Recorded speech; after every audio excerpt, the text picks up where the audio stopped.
नमस्कार, मी सुशील कुलकर्णी. आपण पाहताय अॅनालायझर. मित्रो, एक गोष्ट सातत्यानं बोलली जाते, दम असेल तर राजीनामा द्या, मर्द असाल तर लढायला या. मागच्या एका व्हिडिओमध्ये दम असेल तर, मर्द असाल तर, समोर या, हे असली शब्द वापरायचे नसतात आणि त्याचा अर्थ काय होतो हे आपण सांगितलं होतं. सातत्यानं एकनाथ शिंदे आणि देवेंद्र फडणवीस यांना दम असेल तर राजीनामा द्या असं आव्हान शिवसेनेच्या, माफ करा, तो पक्ष आता शिवसेना उरलेला नाही आहे, शिवसेना उद्धव बाळासाहेब ठाकरे गटाच्या वतीनं करण्यात येत आहे. अगदी आदित्य काय, उद्धव काय, कोणीही हीच एक घोषणा करत आहे. आदित्य ठाकरेंना मला एक विषयाची आठवण करून द्यायची आहे. कसं आहे, डेमो दाखवावा लागतो. दम असेल तर राजीनामा द्या, दम असेल तर राजीनामा द्या असं म्हणणाऱ्यांनी जून महिन्याच्या अखेरीस हे सरकार निर्माण होण्याच्या आधी एक राजीनामा देण्याची घोषणा केलेली होती. 2 राजीनाम्याची घोषणा केली होती, त्यापैकी एक दिला आणि एक शिल्लक आहे. ऐका ती घोषणा. जसं मी माझ्या मुख्यमंत्री पदाचा आज राजीनामा देतोय, त्याचप्रमाणे मी माझ्या विधान परिषद सदस्यत्वाचा सुद्धा राजीनामा देतो आहे. कारण मी पुन्हा येईन असं बोललोच नव्हतो, तरी सुद्धा मी आलो होतो. जिथे मला जायचंच नव्हतं तिकडे मी गेलो होतो. आता मी आहे तो तुमचा आहे, तुमच्या सोबत आहे. उद्धव बाळासाहेब ठाकरे यांनी असं सांगावं लागतं ना, कारण तीच ओळख असते. उद्धव बाळासाहेब ठाकरे यांनी राजीनामा देण्याची घोषणा केली मुख्यमंत्री पदाचा आणि सोबत मोठ्या अभिमानानं सांगितलं होतं, आधी मी मातोश्रीचा त्याग करतोय, नंतर मुख्यमंत्री पदाचा त्याग करतोय आणि मी विधान परिषदेच्या सदस्य पदाचाही राजीनामा देतोय.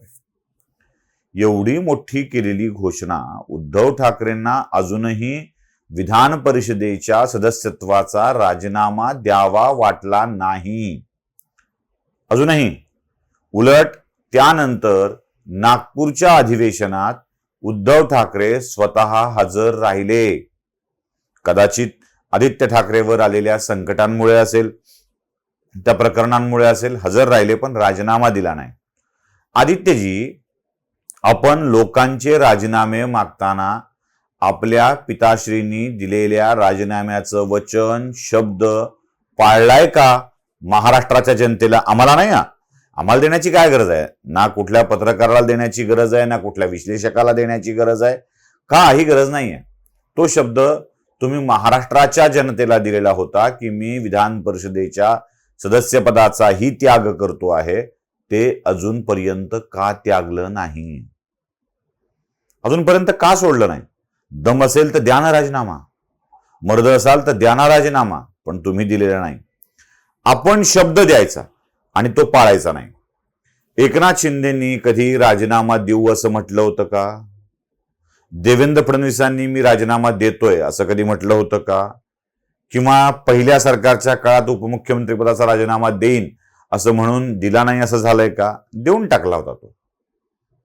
आपल्या पिताश्रींनी राजीनामा देतो असं सांगितलं पण दिला नाही आणि तुम्ही मात्र लोकांचे राजीनामे मागत फिरताय. का द्यायचा नाहीये उद्धव ठाकरेंना राजीनामा? कशासाठी द्यायचा नाहीये? तर सोपं साधं सरळ कारण आहे.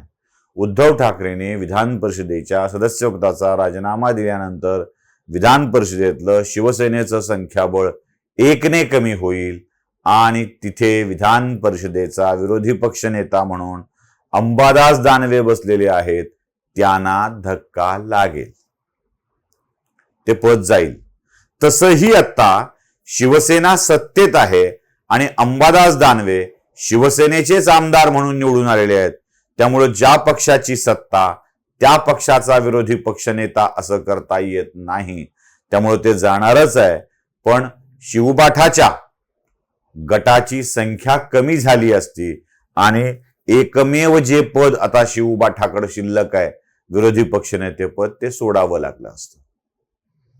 आणि सातत्यानं आपल्या मुलासाठी सभागृहात हजर राहून एखादं भावनिक भाषण करायचं, इमोशनल करायचं आणि सहानुभूती मिळविण्याचा प्रयत्न करायचा, यासाठी उद्धव ठाकरे सभागृहात येत राहिले पाहिजेत हे शिवबाठाला चांगलं माहित आहे. खरं तर ते मुख्यमंत्री असतानाच अल्पकाळ सभागृहात यायचे. आता ते पद गेल्यावर फक्त आमदार म्हणून एका साध्या बाकावर बसून राहण्यात उद्धव ठाकरेंना इंटरेस्ट असेल का? तर असेल, कारण तिथे सहानुभूती निर्माण करता येऊ शकते. तिथली भाषणं लाईव्ह होतात आणि तिथे बोलून सहानुभूती मिळवता येऊ शकते. मी मागे व्हिडिओ केलाय. उद्धव ठाकरेंना सहानुभूती कशी मिळणार आहे? अहो ठाकरे साहेब, मागच्या माझ्या व्हिडिओमध्ये जे सांगायचं राहिलंय त्यातल्या काही गोष्टी मी आत्ता सांगतोय. आठवतंय एसटी कर्मचाऱ्यांचा आंदोलन, संप? या संपाच्या काळामध्ये त्यांना पगार तर मिळाला नाहीच, पण अनेकांचे संसार देशोधडीला लागले. अहो एसटी बसच्या मागे त्याच्या पायऱ्याला फाशी घेऊन लोक मेले. कोणी विष पिऊन मेलं, कोणी हार्ट अटॅक येऊन मेलं. अनेक लोकांना जीव द्यावा लागला, पण तुमचं सरकार शेवटपर्यंत बदलं नव्हतं. अहो तुमचे परिवहन मंत्री अनिल परब सल्ला घ्यायला शरद पवारांच्याकडे जायचे आणि पवार सांगतील तसं ते करायचे. पवारांच्या सांगण्यावर हा संप तुम्ही चिघळू दिला आणि तुम्हाला याबाबत निर्णय घेता आला नाही. तेव्हा लोक म्हणाले असते, दम असेल तर द्या राजीनामा, तेव्हा तुम्ही दिला होता का?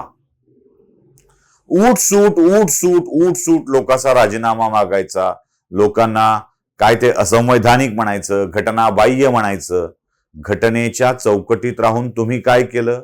मुख्यमंत्री तुम्ही, परिवहन मंत्री तुमचा आणि घटनाबाह्य सत्ता केंद्राकडे सल्ला घ्यायला तुमचा मंत्री जायचा. ते घटनाबाह्यच होतं की. एखाद्या सरकारच्या निर्णयात शरद पवारांचा सहभाग हा घटनाबाह्यच होता. अहो शरद पवारांना रिपोर्टिंग करायला गृह विभागाचे अधिकारी जायचे.